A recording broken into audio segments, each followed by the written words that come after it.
কলাইগাঁৱৰ এটি হত্যাকাণ্ড 4 বছৰ পুৰণি এই হত্যাকাণ্ড এগৰাকী শিক্ষয়িত্ৰীক ধৰ্ষণ কৰি হত্যা কৰিছিল অভিযুক্ত হৈছিল পিতা পুত্ৰ 4 বছৰ আইনী যুঁজৰ পিছত ন্যায় পালে পিতা পুত্ৰই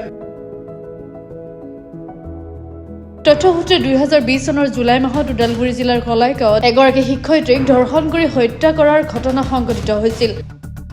এই ঘটনাত আৰক্ষী শিক্ষয়িত্ৰীগৰাকীৰ পুত্ৰ আৰু স্বামীক দোষী সাব্যস্ত কৰি কাৰাগাৰলৈ প্ৰেৰণ কৰিছিল এই হত্যাকাণ্ডই সমগ্ৰ জিলাখনতে হলকনি তুলিছিল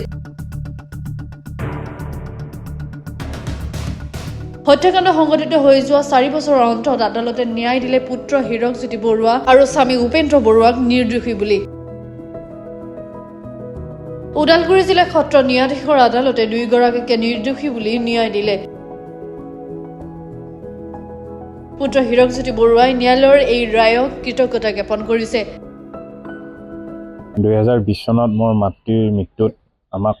হত্যাকাৰী সজাই মনে সজা কাহিনীৰে হত্যাকাৰী সজাই আমাক মিছা গোচৰত আজি 4টা বছৰে আমাক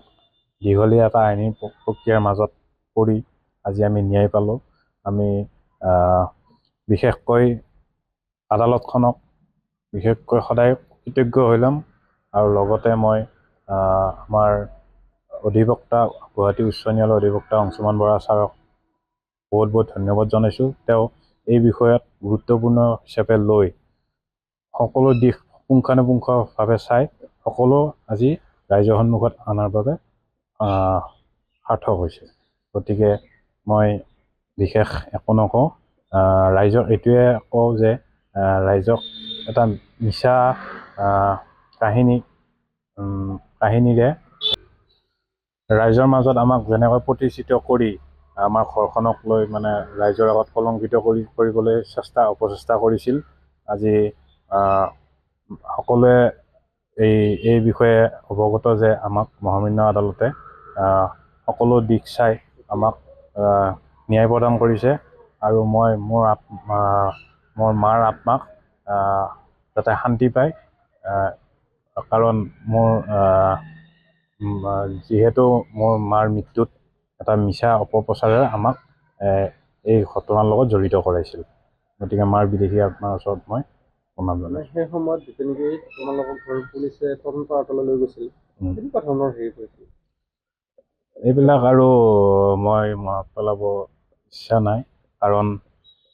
সেই যোৱা 4টা বছৰ আগত মোৰ লগত যিখিনি হৈছিল সেইখিনি যাতে কাৰো লগত নহওক কাৰণ কোনোৱে যাতে এই কষ্ট নাপায় আৰু সেইটোৱে বিচাৰোঁ আৰু অসম পুলিচত কিন্তু মানুহে বেলেগ ধৰণে চাইছিল কিন্তু সেই পুলিচে আজি আপোনালোকক হয় এনেকুৱা এটা কৰিলে পুলিচৰ ওপৰত মই বিশেষ একো ক'ব নাযাওঁ কাৰণ তেওঁলোকৰ নিজৰ স্বাৰ্থৰ পূৰণৰ কাৰণে যিকোনো কাম কৰিব পাৰে সেইটো মই আজি নিজে ভুক্তভোগী কাৰোবাক হত্যাকাৰী সজাব পাৰে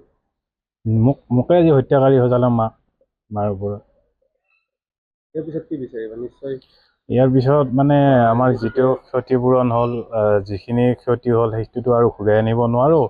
গতিকে মহামান্য আদালতে আমাক ন্যায় প্ৰদান কৰিছে এইটোক লৈ সদায় আইন